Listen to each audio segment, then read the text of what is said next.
Hey, I'm Travis. I'm Petsime. And we're the Glamping Gleaves. We just got out to Rolling Retreats RV sales out in Elk City, Oklahoma. Drove out here from Nashville, right at 800-mile trip to come pick up our new home. We're going to take you a tour of it so you can kind of see what it looks like. If others are shopping for this particular model, you'll be able to see it as well. What do you think so far? Fabulous. All right, she thinks it's fabulous and got a thumbs up. So I'll give you a tour so you can kind of take a look and see what it looks like.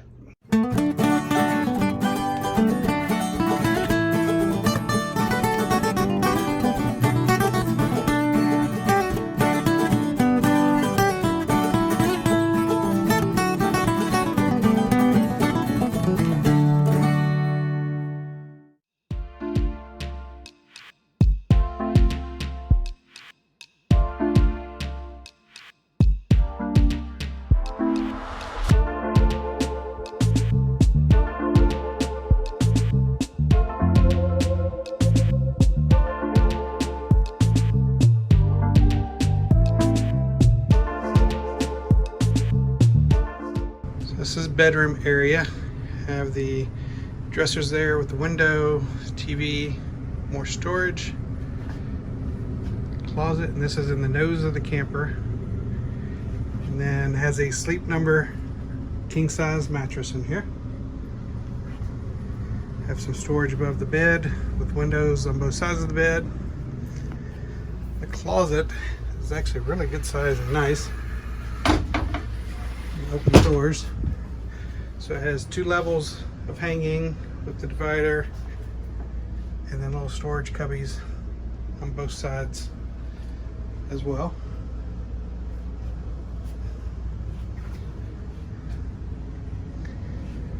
Come around to the bathroom area. Have your bathroom sink with mirror.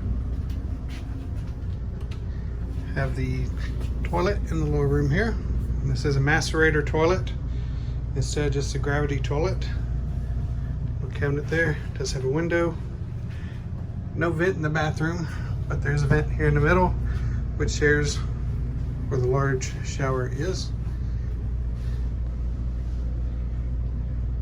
Has a little fold down seat there.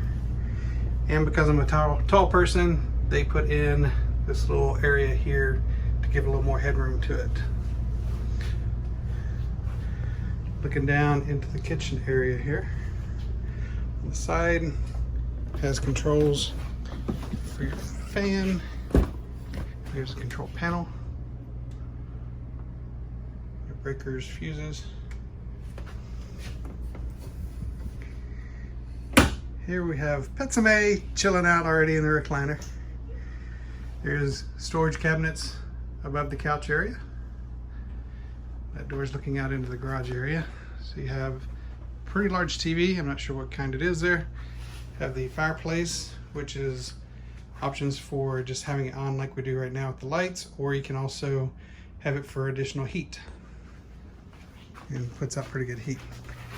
Do have a cabinet up here that has your controls for your devices, a JBL subwoofer, some additional storage down here, which we may get another shelf. It's got different levels of shelves. Probably get another shelf in there to get a little more storage room.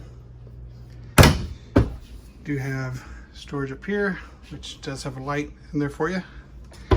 What they call the coffee bar.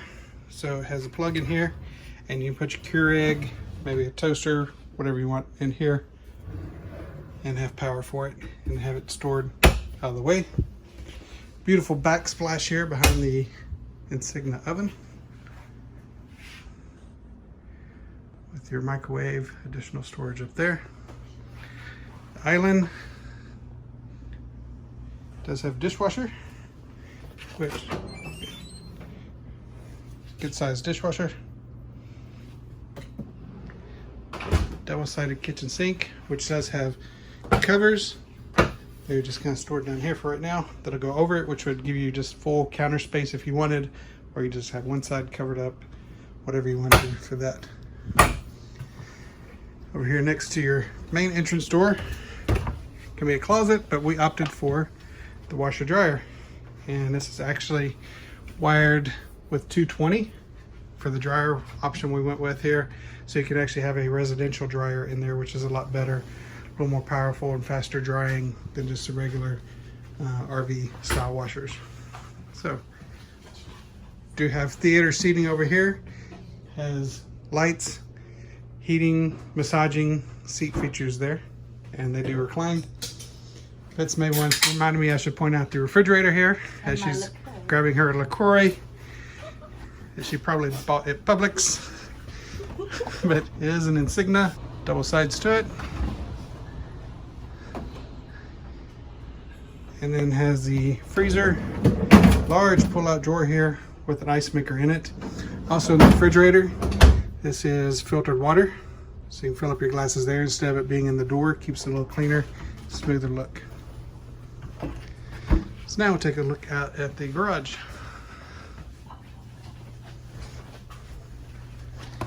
Going into the garage area, has seating with table that's removable, and there's a bed up here. So this is what's called a Happy Jack system. The bed lowers down where you can sleep on. These two couches actually, the backs flip down, and that can make a bed down there as well, so you can have it like a double bunk bed. Or these couches go all the way up, give you full run of the room. So if you want to put some toys in there, like motorcycles, golf carts, whatever, razor side-by-sides, some people put in these, lots of different storage options.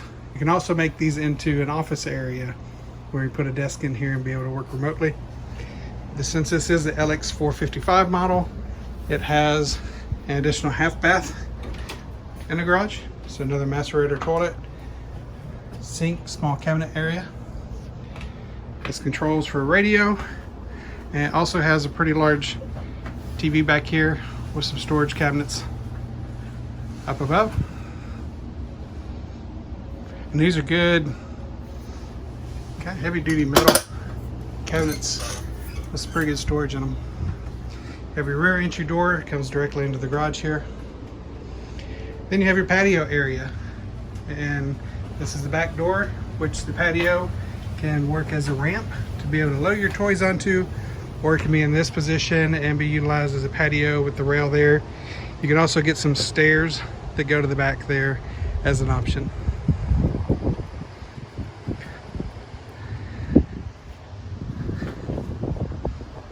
So here's the outside passenger side of the rig. Has two slides on this side and two entry doors for the kitchen area as well as into the garage area there, and you can see the patio on the back deck of it as well. And this is the driver's side of the rig. It has two slide outs as well. One is the kitchen area, and the one up forward here is the bedroom.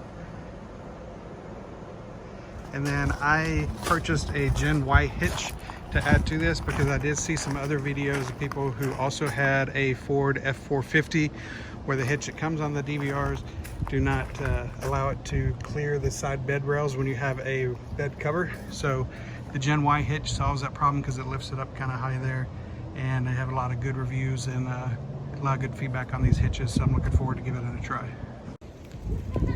Well, as you can see, we're no longer at Rolling Retreats out in Oklahoma. We made it to our destination out here in Nashville. We're going to be staying for the next several months right out here on Percy Priest Lake. And I needed to do some of the recording for the exterior of the camper here because the wind was up so much out at Rolling Retreats I wasn't able to record it. So you'll know some differences in the background there. But it's also December, so you'll see some of the Christmas decorations in the background as well. This is the front storage box on the passenger side of the RV. Right next to it is your furnace. But great size box. It does also have your electronics up here on the back side of it, you can see. But pretty good storage room on the DRVs. They make them very convenient to get to if you do have a need to work on them. There's your furnace right there. Under the front of the RV you have two battery compartments. Each have two 6-volt batteries in them, as well as we went with the Onan 7000 generator. Give a little more power to it since we do have 3 ACs on this rig. In the right compartment you also have your battery disconnect and hydraulic connections and reservoir. Front driver's side of the rig, you do have an exterior controller for your leveling system. There are two 40-pound propane tanks that slide out. It does have an auto switch over for the propane, so when one tank runs out, it'll automatically swap over to the other one as long as you have that valve on. It's the other side of the bay, which also has your LCI controller for your jack system. And in here is the doors for something that's unique to the DVRs with the manifold system.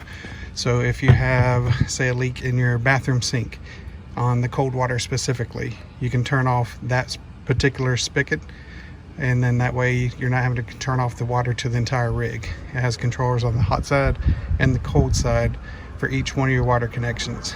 And these are straight run connections, I believe they call them.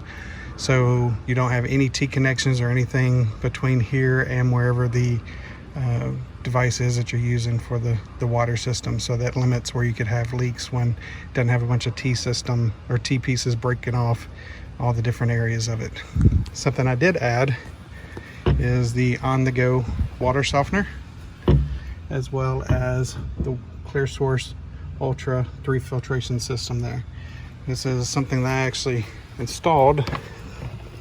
You have your bay here for your connections. I added connection here and here, so as you can see, you got your water hose where it comes in. It goes in, goes back to the Clear Source filtration system, then comes into the water softener, and then goes back through and goes into the inlet for the rig. And normally you would just have your hose coming in from the bottom and going straight into the inlet. And then there is a filter that it comes with, the white filter, which I don't have a filter in there at all since I've got the other filtration system going there. In your water control center, you can see you have different ways of having the water flow, whether you need to fill up your holding tank or winterize the system. You do have your tank pulls for your black and gray tanks in here. You do also have your connections to be able to flush out your black tank as well as your gray tank. And as you can see, since it's December, we do have the heated water hose connected to the rig right now because we've already had some days where it's been down in the 20s.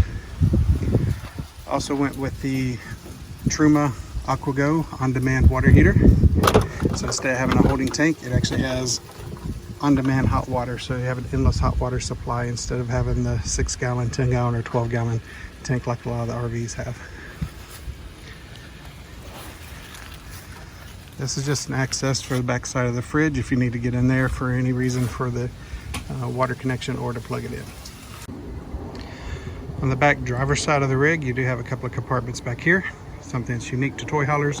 It does have two 30-gallon gasoline tanks, and one is specifically for the generator. The other one, you can fill it, and then you can actually use this pump to fill up if you've got toys with you, razors or any gas engine type things that you want to take with you out on the road.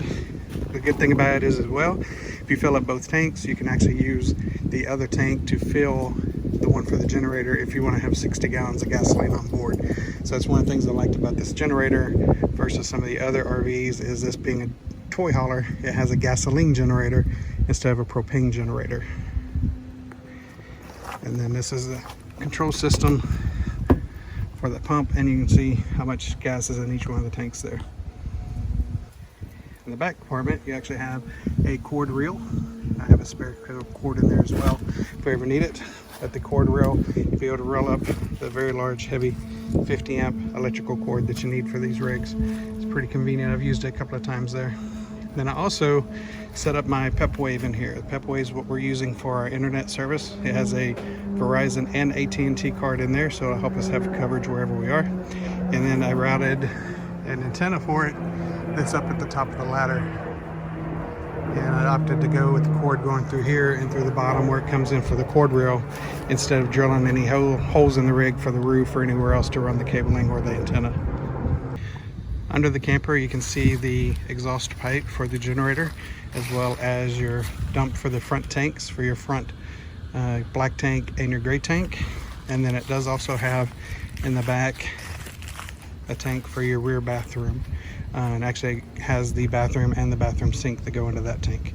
And the pull for it is in that same box that we saw a second ago that has the pump in it.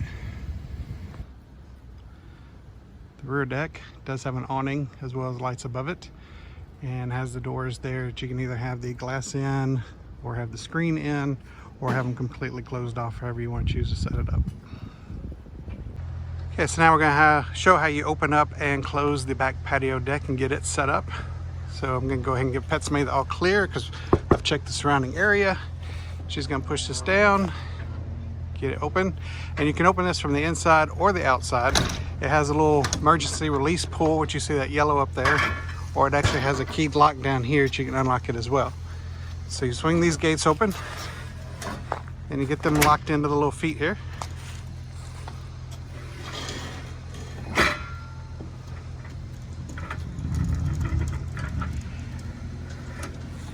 And you just finish closing the gate and kind of lift up on the gate in the middle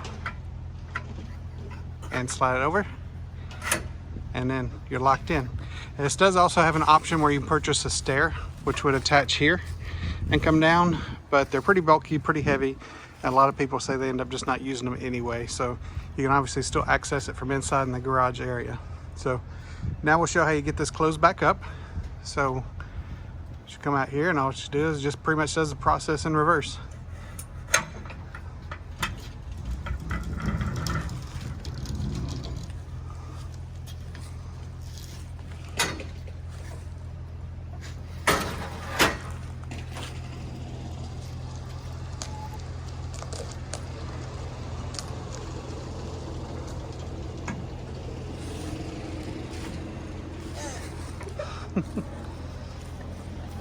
Make sure you're stepping on it and then slide it straight back. There you go. Just need a good shove.